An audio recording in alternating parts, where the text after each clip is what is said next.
It was raining hard in London that night. The last bus of the evening was almost empty. At the back, Tom, a 28-year-old graphic designer, sat quietly with his headphones in. At the next stop, an elderly woman stepped in. She was soaked to the bone. She was holding 2 grocery bags. "Excuse me," said Tom. "Can I help you with those?" The old woman looked at him for a moment.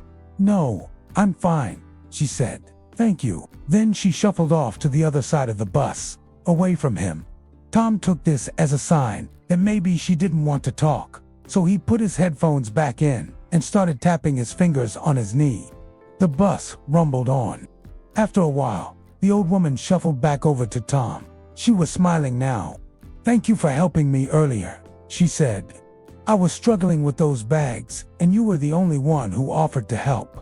It means a lot to me." Tom blushed. "It was no trouble at all, really. I'm just glad you're okay." The old woman nodded. "You're a good man, Tom," she said, "and you'll find happiness in life because you have a good heart." Then she got off the bus and walked away. Tom sat there for a moment, wondering if he should get off and follow her. But the bus was now moving again, and the driver wasn't looking too happy. So Tom decided to stay put. The driver asked for her fare. She looked in her coat, she looked in her bag, and then she froze. Her purse was missing. A sigh escaped her lips, and she turned to step back into the rain. "Wait," the driver called out to her. "You didn't pay your fare."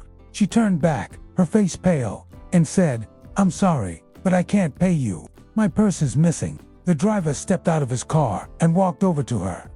He looked at her for a moment, then reached into his pocket and pulled out a small velvet pouch. He opened it up and revealed a thick wad of cash. "Here," he said, handing it to her. "Take this. It's not much, but it's all I have." She looked at him in surprise. "But why?" "I don't have any money." He shrugged. "It's okay. Keep it. Just go home and be safe."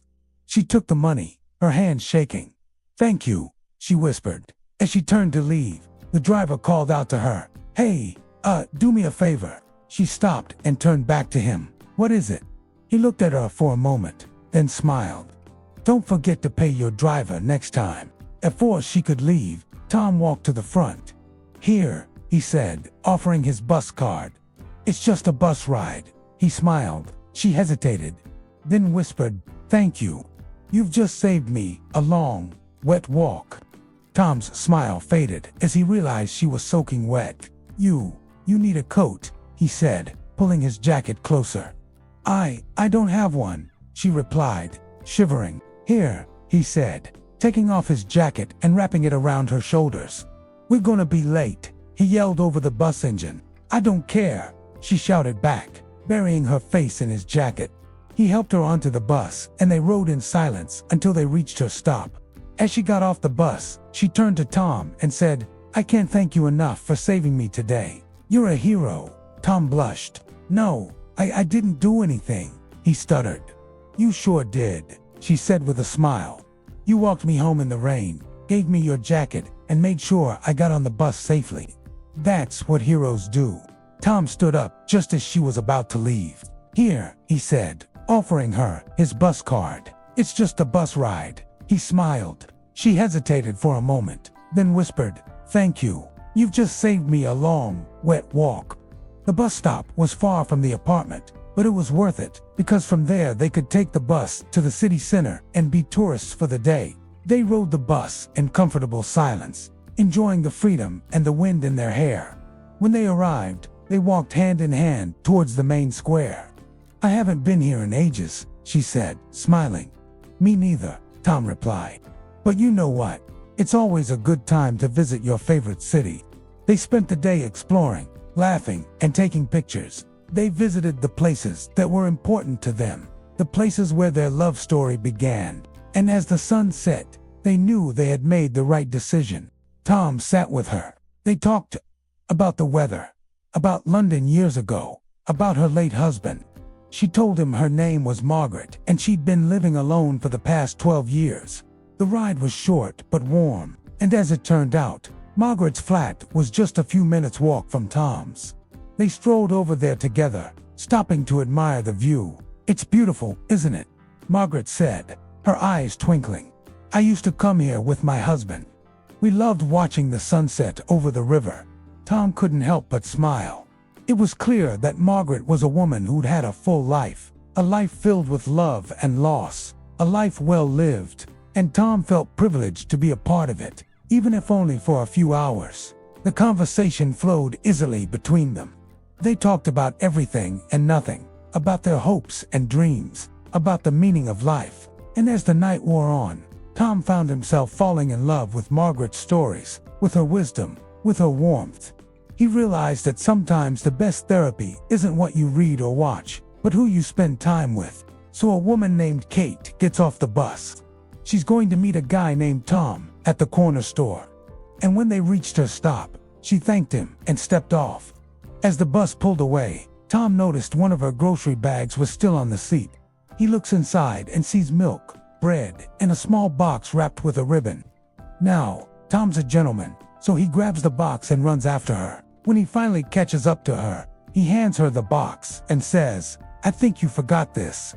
She opens the box and her eyes light up. "Oh, my gosh, Tom, you're a lifesaver. This is the first time in 10 years that someone's actually remembered my birthday." Tom blushes and looks away. It's no problem. I just noticed the ribbon and the fact that it was your birthday today. Happy birthday." She smiles at him and says, "Thank you." Then she gets back on the bus and leaves. He opened the box, just enough to see a card. It read, "For my granddaughter. Happy birthday. Love, Nana." Tom asked the driver to stop, but it was too late. So, he decided to deliver it himself. The look on her face when she saw him was priceless. She could unbelieve that he had actually come to her house in the middle of the night to deliver a present. And it wasn't just any present, it was a very expensive one. He handed it over to her and said, "Happy birthday." She hugged him tightly and whispered, "Thank you for coming. I thought you'd forgotten all about me." He laughed and said, "Never. You'll always be my little girl." He stayed with them for a few hours, chatting and catching up. Then, he gave her another present, a beautiful necklace that she had been eyeing in the store window. She was so happy, she couldn't stop thanking him. And as he was leaving, he told her, "Don't ever forget, you are loved, you are cherished, and no matter what, I will always be there for you." An hour later, he stood at a small flat in East London. Groceries in hand, he knocked on the door. Margaret opened it. She was shocked. "You didn't have to," she started. "Yes, I did," he replied. "You left something important." He walked past her into the kitchen and put the groceries down on the counter. "What is this?" she asked. "You didn't eat." He turned to face her, his eyes blazing with anger. "I'm sorry," she whispered. He took a step towards her, then stopped. "I'll forgive you," he said, "but only if you promise to never leave me again." She threw her arms around his neck. "Oh, I promise," she said. "I'll never leave you. I love you too much." He hugged her back, but his grip was tight. "Good," he whispered, "because I wasn't planning on letting you go." A woman invited a man over for tea. She was a bit nervous, so she only made one cup. But as they started talking, she realized that she really liked him, so she kept the conversation going. For hours, they talked about everything and nothing. They laughed, they joked, time flew by. And before he left, she said, "You're welcome here anytime." He took her hand and said, "Thank you. I feel like I've known you forever." They both knew that this was just the beginning of something special. A friendship, maybe even more. The next day, she woke up and realized that she couldn't stop thinking about him. She smiled to herself. Maybe it was the caffeine, she thought. Or maybe it was just because she had finally found someone who made her heart race like he did.